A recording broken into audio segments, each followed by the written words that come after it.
into my lifestyle, showing the people how I live. Now, I know you guys see me on a regular talking about real estate. Well, lately I purchased 62 apartment buildings in New York City. And what I need you guys to do, slide over and check out the photos. It's not all 62 buildings, it's a few buildings, but guess what? All the buildings belong to me. I don't have no partners.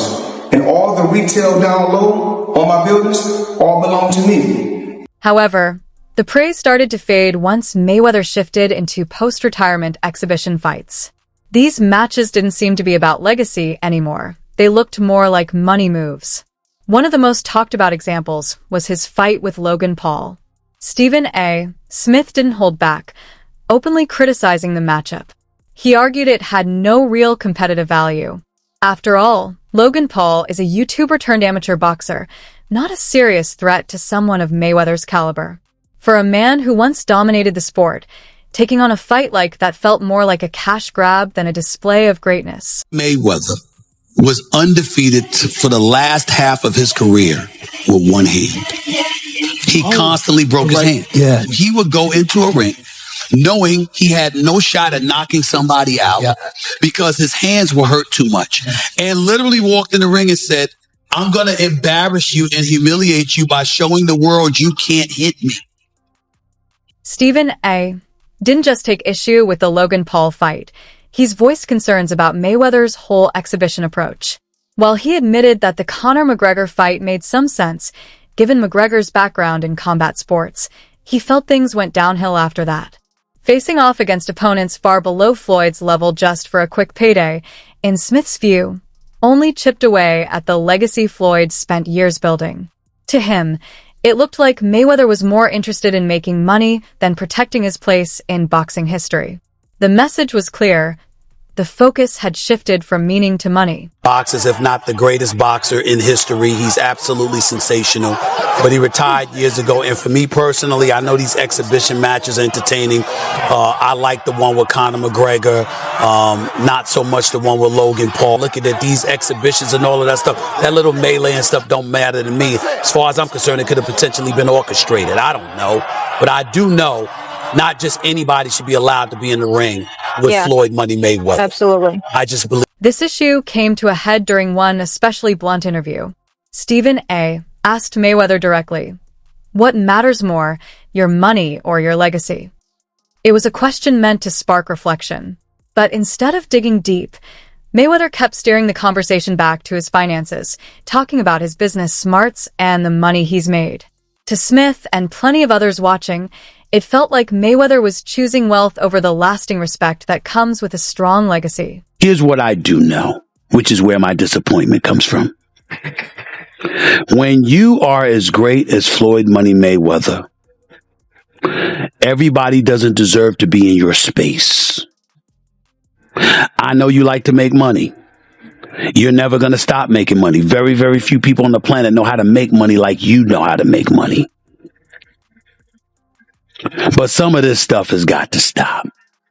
You want to get Conor McGregor in the ring for an exhibition match? All right, that's fine. You know, Conor sold that. It was great marketing. He's not a boxer, but hey, he was a knockout artist in the UFC. I get it. This money-centered image, Stephen A. argues, has had a big impact on the next generation of athletes. He believes young fighters today aren't looking up to Mayweather for his technique, footwork, or boxing IQ. They're drawn to the flash, the fame, and the fortune. To Smith, that's a real loss for the sport. It shifts the focus away from skill and discipline, sending the wrong message that chasing money is more important than mastering the craft. In the end, it risks overshadowing everything Floyd once represented in the ring. You made money. You're going to make a hell of a lot more money. But the main thing is I made smart investments, and I still make millions every month. Do you care about your boxing legacy? More than what? We ain't going to say more than money. We know better. We're not going to say more than money. We know better. More than my family? No. So what's more important? My children. Because when I make this money, you know what? I put my children and my family in a position that they are entrepreneurs. they are bosses. I don't want my kids to have to answer to nobody. So I will take the long road. I will take the bumps and the bruises for them, but for my loved ones. But fear. This shift became painfully clear when Mayweather was asked why he chose to fight Logan Paul instead of a bigger name in boxing, like Tyson Fury. His answer? Logan had more followers. That was it, not because of skill, legacy, or competitive value, just social media clout. For many, including Stephen A., that response said it all. Mayweather wasn't fighting for the love of the sport or to add to his legacy anymore. He was fighting for attention and a paycheck. It's the businessman in Mayweather they actually love even more. As the sun clearly set on the boxing career of Mayweather, many can reflect on a lot of things about the man. He wasn't a Mike Tyson-like knockout artist, or even Tommy the Hitman Hearns. To many, he wasn't even Sugar Ray Leonard. He certainly can't be confused with Muhammad Ali or any other fighter who's ever been socially conscious. No doubt he was guilty of domestic violence, as our very own The Undefeated accurately pointed out. He definitely had his share of boring fights that didn't give the people what they actually wanted to see. But that ain't the legacy these athletes are paying attention to. What they're paying attention to instead is the $1 billion plus Mayweather has earned in his career. How box office he made himself. How he's been his own boss, answerable to no commissioner, no owner, no GMs, and barely even the fans for the last decade in achieving unprecedented wealth, fame, and control of his own name, his own brand. And how despite strenuous efforts by so many to bring him down, they simply weren't able to do it.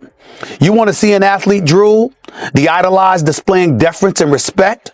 Watch. There was a time when Floyd Mayweather was the highest paid athlete on the planet, not just in boxing, but in all of sports. That status earned him a lot of respect. But now, with new reports and rumors surfacing about his financial situation, that legacy is starting to take some hits. The man once praised for his discipline and sharp planning is now facing questions about the very wealth he's so proud to show off. Why fight Logan Paul? Name another boxer besides myself that's more famous than Logan Paul. Tyson Fury? What? I want you to look up Tyson Fury, how many followers, and look up how many followers Logan Paul has. Logan Paul, 56 million. Tyson Fury, 4 million. So 50 compared to 4 something. I can fight a fighter right now, guarantee myself 35 million. Or me and Logan Paul can go out and entertain and have fun and make 100 million or more. So if you were me, you gotta look at 35 million for 12 rounds and 100 for 6 rounds. Big difference. Mayweather has been showing off his wealth for years. One of the most talked about examples being his $1.8 million watch, a jaw-dropping flex that stunned even seasoned celebrities. From fleets of Bugattis to private jets, his lifestyle has been a non-stop showcase of luxury. But now, those same displays are being viewed through a different lens. The question many are asking, how much of it is real? Floyd Mayweather, the highest paid athlete, not the highest paid boxer, the highest paid athlete in the world. I had the opportunity and pleasure to be around him for many years. I was his personal shopper. I was a personal friend of his family. One of my greatest memories of being just lucky enough to even be around that environment was watching him train. Watching Floyd Mayweather train is a masterclass in discipline. It is a masterclass in work ethic. It is a masterclass in this is how you execute and get stuff done. Every rep, he hits it hard. There's not one lazy rep. He does everything at such a high frequency, so elevated. I'm like, goodness gracious, watching this man train, it's like, that's how I want to train for life. I've been to the club with Floyd where we leave in the club 3-4 in the morning and he's still going to hit his 6 miles. He'll have all the cars follow him and he's running down the Las Vegas Strip, down back streets. Adding fuel to the fire, former UFC fighter and analyst Chael Sonnen exposed an uncomfortable truth. He claimed that the Mayweather vs. McGregor fight wasn't as financially successful as it seemed. According to Sonnen, many of the sold-out seats were actually filled with people dressed up to create the illusion of a packed crowd. As someone who covered the event firsthand, he called out the PR stunt orchestrated by Mayweather's team. But the cracks in Mayweather's story go deeper.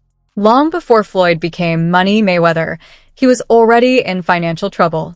Reports surfaced that he faced jail time for unpaid taxes. To avoid prison, he had to borrow $2 million just to pay off a portion of his debt. This wasn't the tale of a financial mastermind. It was the story of a man on the brink of collapse. How much is it? $1.8 million. $1.8 million watch. $1.8 million, dude? You're the first to see it. That's insane. That 1.8 is high. 18 life. happy birthday, champ. That's how we do it. That is sick, dude. You gotta show him what he said. Money green. No, Hold on. This watch was made specifically for the champ, Floyd Money Mayweather. One of one piece. What's it called? One of one. Money team. Can we see it on him? Yes, sir. That one of one. $1.8 million. One of champ. The numbers don't lie. At one point, Floyd reportedly owed the IRS a staggering $22.2 million. For someone who claimed to be the wealthiest athlete alive, that kind of tax bill definitely raises eyebrows. It made many wonder if his flashy lifestyle was more of a facade than fans had ever realized. Me and Eric B were at, from Eric B and Rakim, we were at the Mondrian. Floyd Mayweather was there. He had some tax issues.